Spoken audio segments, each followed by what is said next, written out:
It's a very great pleasure now to move on to our second talk this afternoon of the three. And this is being given by, well, I now count him as a good friend, Brian Hioe. Brian first came to this centre some good few years ago now, when we had a conference that was arranged by two of our then graduate students, both of whom were working on Taiwan, about student movements. And Brian was one of the people who was brought here because of his involvement with the Sunflower movement and thinking about them. We met at the time, and as you will discover if you haven't heard Brian before, he is so impressive that we've since brought him back for other Taiwan updates. He was our keynote speaker for last year's Taiwan update, and I always exploit him dreadfully in my course I teach on Taiwanese society and politics because the students find his lecturing wonderful. Brian was educated in the US, ultimately at Columbia University. He is now in Taiwan, has been for a number of years. And out of the, I don't want to destroy your story, maybe you're going to tell your own story, but out of the Sunflower movement and I suppose a disillusionment with the state of Taiwanese media, mass media, he and colleagues have started an online magazine called New Bloom, which has been running now for 10 years. 10 years. Yeah. My God. 10 years it's been going. And New Bloom is, to my mind, the single resource that you must go to if you're interested in Taiwanese affairs. I refer my students to it and they come back with their jaws dropping about, oh my God, it's so good.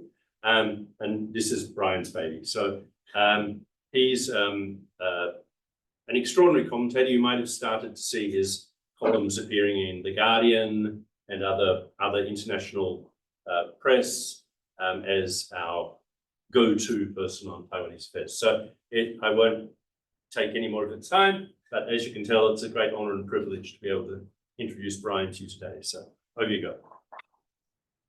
Thanks for the intro. And thanks for coming. I have a background in activism during the Sunflower movement a decade ago. Then after that, I became a journalist. So I've been doing the time since then. So independent media, and we also run a physical space in Taipei if people are ever around to do events, talks, discussions, trying to put people in touch in terms of different segments of discourse on Taiwanese politics. So today, my talk, I'll talk half about recent developments in Taiwan and half about, in some ways, fiction and representations of past social movements in Taiwan, trying to dovetail the kind of political side of the programming this time with some of the cultural aspects, because I think they are very deeply interlinked. And so first, I'll talk about the Bluebird movement, because recently there was a massive movement in Taiwan. And I think that it was not really very widely reported on internationally. At its peak, it was around 100,000 people. But then it went from 100 people in the night in the course of a week to 100,000 people about 7 days later. So quite extraordinary. It occurred in May and June, mostly in May. And as Fami mentioned, this is in reaction to moves by the KMT to expand legislative powers, to allow for example, being called individuals and question them and ask about trade secrets if you're working in company, IPs.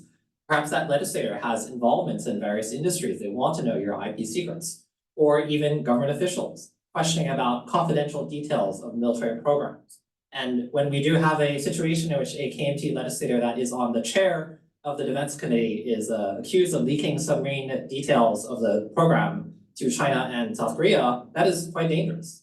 But also what has happened in the past decade is the KMT, since the 2014 Sunflower movement, has not been able to win presidential elections. So this attempt to expand legislative powers is because you can't win the presidency. So you try to take some of the powers from the executive branch of government and then put it under the legislature. Calls to revive, for example, the Special Investigative Division of the legislature, which is used to target political corruption in the past, but also political opponents of the KMT. And rather than having it under the Ministry of Justice, putting it under legislative control. Other moves, for example, including attempting to freeze the judiciary. There will be 7 justices that retire in October. So you don't have a full slate of 15 justices. Then trying to pass laws. Like if you don't have more than 10, you cannot make a majority ruling. And so then the judiciary would not be able to question oversight over these laws. And so this has provoked a lot of concerns. And I think in the next upcoming legislative session, the protests will continue because the KMT will probably make moves to try and freeze military budgets and block the domestic submarine program or other key programs in terms of defense. And what's interesting is the Bluebird Movement then, it's a series of protests that recalls very much 10 years ago during the Sunflower Movement, which I'll talk about later. But it is in reaction to these new moves by the KMT, which are very reminiscent because once again, the KMT jumped through committee review. Rather than having any discussion, they tried to force laws through. And that provoked anger from the public very quickly. But what one sees is that, for example, the politician Miao Boya described the backstage of these protests. You see the stage up there as being like a classmate reunion. It's all the same people from the Sunflower Movement that did not become superstars, that remain in civil society. And it is like seeing the old set of faces again. It's like, oh God, we're 10 years older now. But what is also interesting is that this is also a generational coming of age for a younger generation that did not experience the Sunflower Movement. And so they tend to be younger. I've seen high school students, college students, and they are participating in a mass scale protest at the same time. There has not been the series of protests such as preceded the Sunflower Movement. Before the Sunflower Movement, which at its peak was around 500,000 people on March 30th, 2014, there were several years of demonstrations of various things that occurred under the then ruling Ma administration from 2008 to 2014. And then after that, 2 years later, Taiwan was elected. And so it's kind of a new start, I think, for a younger generation of activists. But what is interesting is that the way in which it recalls the memory of the Sunflower Movement because they didn't experience it, and for them it's something they grew up hearing about. 10 years prior was distant history for them. If you're 18, you're 8 years old, you probably did not participate, or your parents may have brought you at best. But then there's this consciousness of the history of social movements in Taiwan, such as Sunflower Movement, or key moments in Taiwan's democratization, such as the 1990 Wild Lily Movement. But what's also interesting is the way it's a different kind of movement, trying to react in some ways against the Sunflower Movement.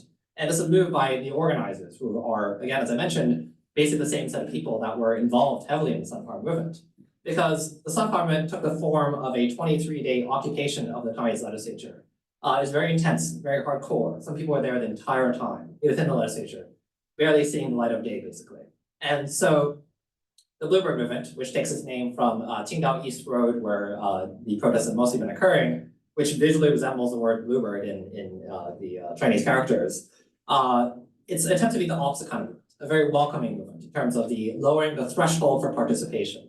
And so it's a movement in which the protests begin in the morning, there's set programming, speakers start to go on the stage, which you see here, and talk.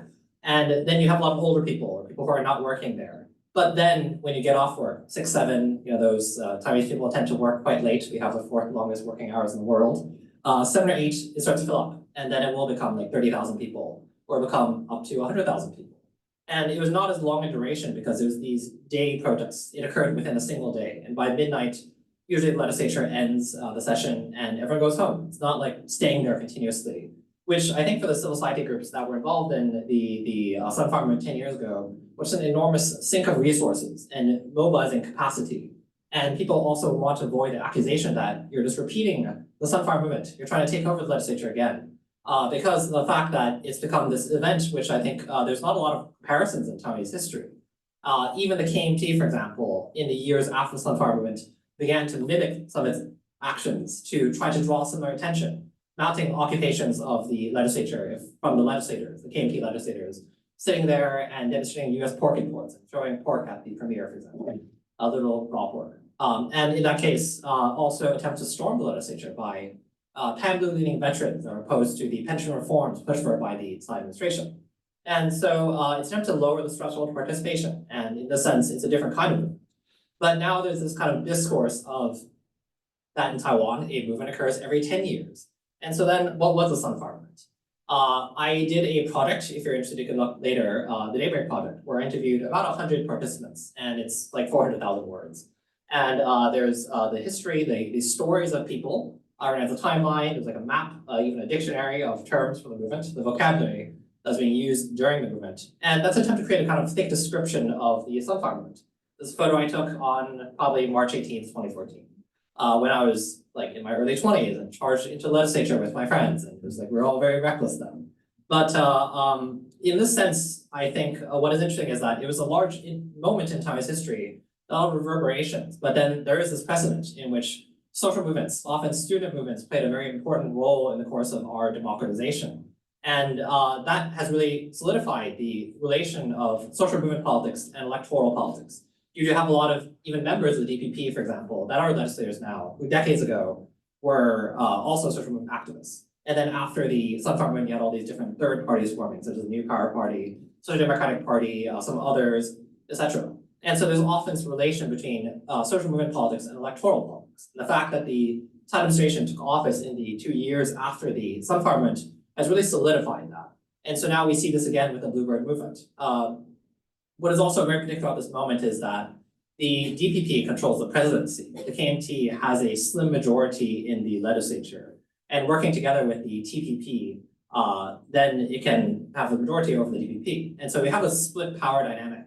And what is visible, I think, is that when there is a social movement mobilization, it occurs because of a tremendous sense of threat. The trade agreement from a decade ago that sparked the Sunflower movement, the cross-strait services trade agreement, the fear was that then it would allow for Chinese influence to enter Taiwan. It would allow for investment in Taiwan's service sector industry, which is 65% of GDP. And if that had passed, probably would have seen waves of other trade agreements allowing for investment in key industries, semiconductor industry, electronics, etc. And that would be quite dangerous for Taiwan and for the world. And so what is clear with the Bluebird movement mobilization is that there has been a sense of threat with the KMT only just controlling the legislature and not controlling the presidency. And so we have this split power dynamic. But I think what's also so interesting is that, as Founder brought up, there were some leaders from the Sunflower movement or key figures that emerged after the Sunflower movement, such as Ke Wen-je or Huang Guochang, that defected to the other side. It's not the only time there has been this pattern of defections in Taiwanese politics, where someone may start out pro-democracy and eventually ends up being part of the former authoritarian party, the KMT, joining in the course of democratization. But that sense of betrayal, I think, was quite deep. And that also explains, in some sense, why the more recent movement, the Bluebird movement, is very much about not having hero figures, not having leaders, being very much focused on the everyday, the grassroots, the people, and not movement superstars who later become very well-known national figures and then end up betraying. And that's, I think, a reaction and adaptation to this past 10 years of politics. And so, and some more pictures I took. Again, there's this history of social movements in Taiwan. This is from the 1990 Wild Lily movement. Very blurry because it's a historical photo. But the way in which urban space, I think, has been inscribed with this history of social movements in Taiwan has, I think, really, there's this historical consciousness. And in the course of these young people that are often coming of age in high school or college, as around the age I was 10 years ago, or as this generation now, they are often very conscious of this history. 10 years in the Sunflower movement, there was this interest in oral histories of the Wild Lily movement, for example. And because 1990 was not actually that long ago, these people are still around. And so student groups and campuses would invite the activists from that period to go and talk and share their experiences and pass things on. Many became founders of NGOs or academics, and so they'd be involved in passing on the social movement experiences to the next generation. And so I think that this is an interesting kind of way to think about Taiwan in terms of the relation of social movements, electoral politics, but also national identity. Because what we do know is poll after poll shows that Taiwanese national identity is on the rise, and that is overwhelmingly the case for young people. Chinese identity is on decline, as well as identifying as both Taiwanese and Chinese, moving towards exclusively Taiwanese identity. But when you are kind of crafting a new national identity, what is your genesis narrative? What is your story of yourself, of coming to be? Because I think this kind of, I mentioned social movements, that there are a lot of young people, because that's always the case anywhere. It's a time of coming of age, there's a lot of turbulence, and it becomes a kind of Bildungsroman, participating in the movement and coming to know yourself as Taiwanese. That occurred in the Sunflower movement 10 years ago, and I think that through repeated waves of social movement participation, a movement that occurs perhaps every 10 years, young people confirm their identity in some sense. And I think this is quite interesting. And so now I'll move towards the second part of the talk, which is about representations of social movements in recent Taiwanese media, mostly film and television, but also some literature in the past decade. Because what's interesting is that there's this upsurge of national identity after the Sunflower movement. Millennials were termed the national independence generation, as identifying as independent, not as Taiwanese, not Chinese, naturally thinking themselves to be, because they don't have the experience of China, this nostalgia for China that their grandparents might, even if they came over from the mainland. And so it was seen as this kind of moment of identity. And after that, one saw these various films and television and literature emerging that are very focused on identity in various ways. And I think what's so interesting is that this is often a vision of history, of the past of Taiwan, of imagining it, but also of imagining the future. And so oftentimes in the course of the movement, for example, you have a lot of creatives. There's one protest, the 456 movement. There's an anti-nuclear demonstration. And every week they would gather at the Liberty Plaza, which is the site of a lot of movements, such as here in the Wild Lily movement. And there would be performers, musicians. It was organized by a group of directors. The leader was Ke Yizhen, the Taiwanese New Wave director. And so this is a moment in which art and politics intersect.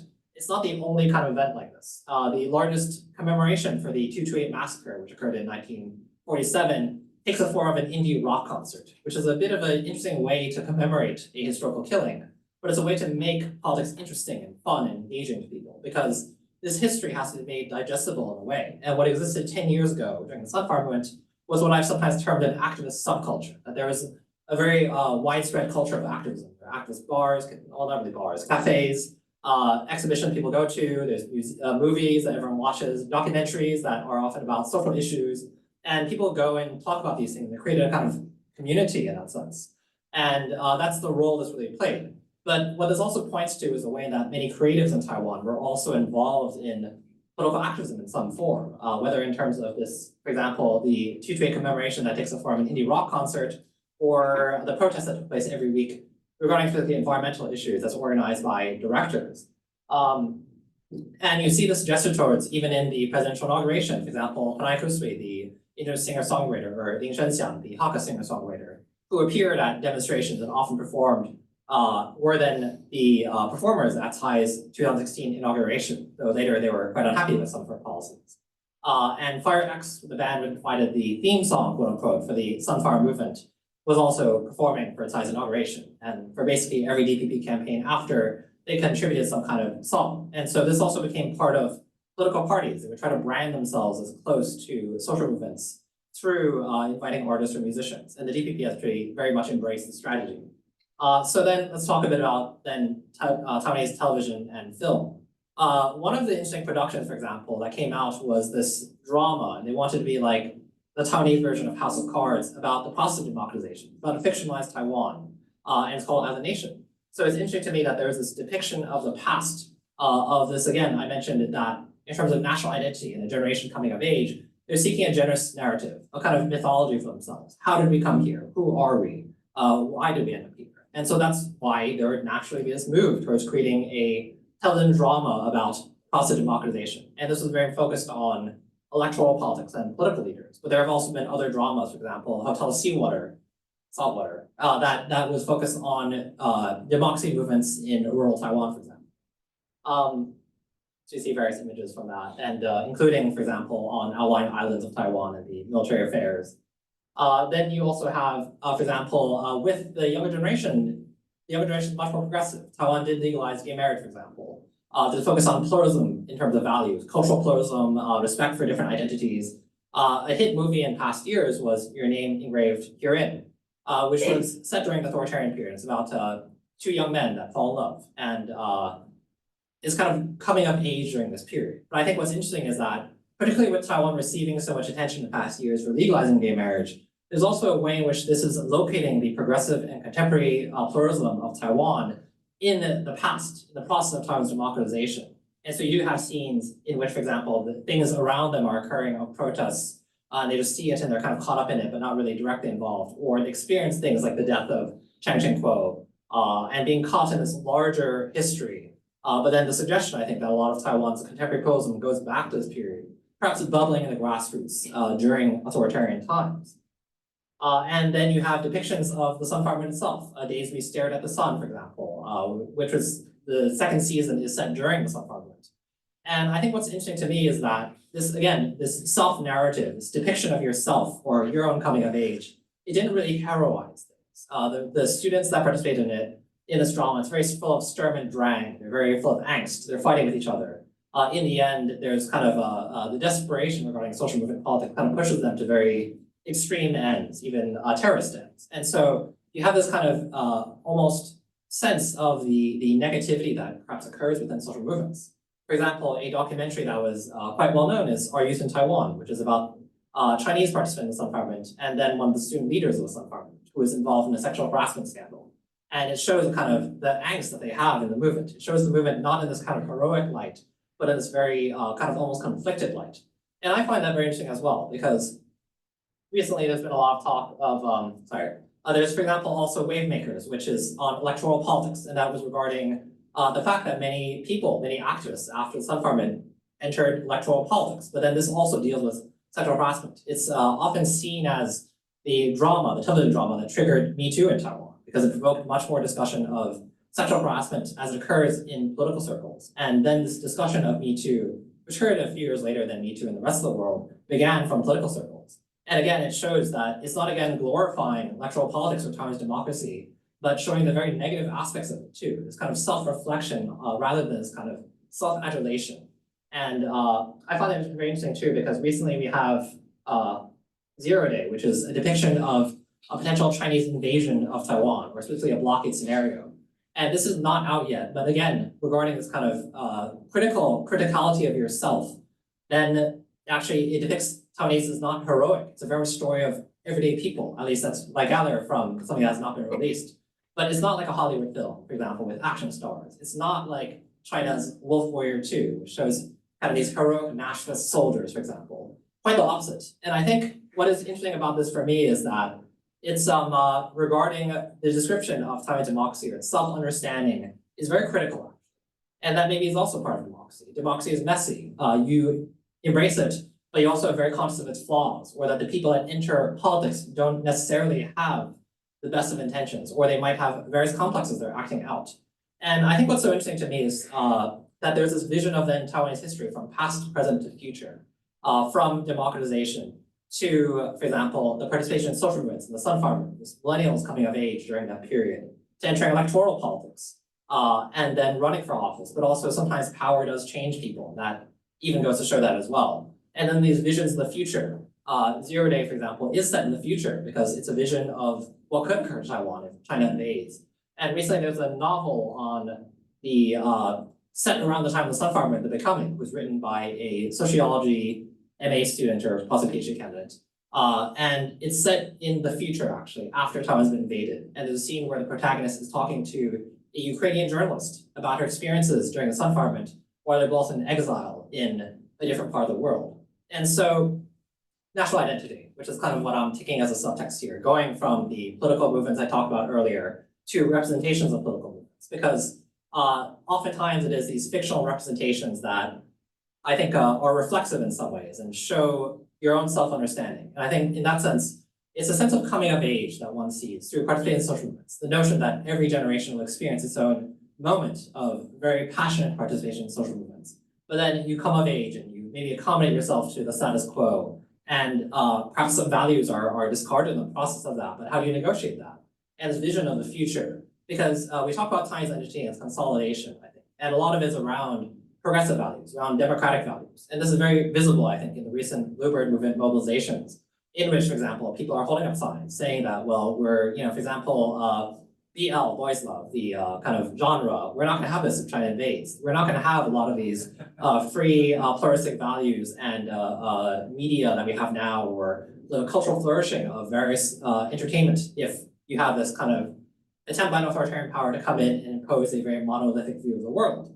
But then, in this sense, China often likes to throw out the phrase community of common destiny regarding Taiwan and Hong Kong and Tibet and Xinjiang. And what this refers to is that, oh, we're part of the same nation, so we share the same destiny. As Co-Hunter likes to say, there's one family on both sides of the straits that share a common destiny.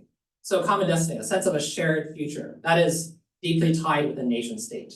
And so then what does it mean that, for example, Taiwan in the past 10 years in terms of a lot of these cultural productions, of people, creatives that went into the creative industry, a lot of focus on the past of Taiwan regarding identity, but trying to understand yourself. How did you get here? Where did you come from? What are the values that went into me today that may came from the past democratization of the sacrifices made during that period? Who am I in terms of the participation in social movements? That there was a lot of people that perhaps had scandals and ended up in different places, or maybe were changed by power. And what is the future? Because again, common destiny, a nation. What happens if maybe you have China invade? Or what happens if maybe you have this experience of exile, such as experience in Hong Kong or Ukraine or other places. And I think this is something that's generally quite interesting to me, actually, to think about. And it's a way in which I think that this reflects this kind of coming of age, I think, of a generation, but also in terms of national identity, as various people that are part of this generation come of age and constitute a kind of new form of national identity. So I'll kind of leave it there. I also wrote a book on on the Sunflower movement about a fictionally disguised, thinly disguised version of myself during the movement. Yeah, I mean, find it on Amazon. So originally, the idea was to talk a bit about that, but I thought it was more interesting to situate this within the larger span of Chinese history. I mean, my own novel is actually similar in some respects because it's again about the kind of passions within a movement, but not necessarily how glorifying yourself, how you often are in a very negative light in movements. And I think particularly in the face of this sense of threat from China or from the KMT, which is seen as its local proxy, and which is also the former authoritarian party, there's this reflection, I think. And I think it's even quite profound in some ways. Rather than glorifying yourself, you try to look at the very negative aspects of yourself. And that's also part of a democracy because it is quite messy, quite comical at times, and there's a lot of infighting. And yet that has become very part of the, I think, core of Chinese identity in many ways. And so I think it's more interesting to kind of talk it over in the Q&A and discuss, but yeah, I'll leave it there. And if you want to look me up, there's Facebook, Twitter, Instagram, email, and this is the New Bloom website. And if you want to look at the oral history project, it's on the bottom. Thank you so much, Brian. I didn't know about the novel, but I will set it for my course. So all the students will have to read, and then I'll say, you know that lecturer, Brian Shock, which character is he in the novel? And they'll understand who you are. That'd be very amusing. All right, so thank you so much.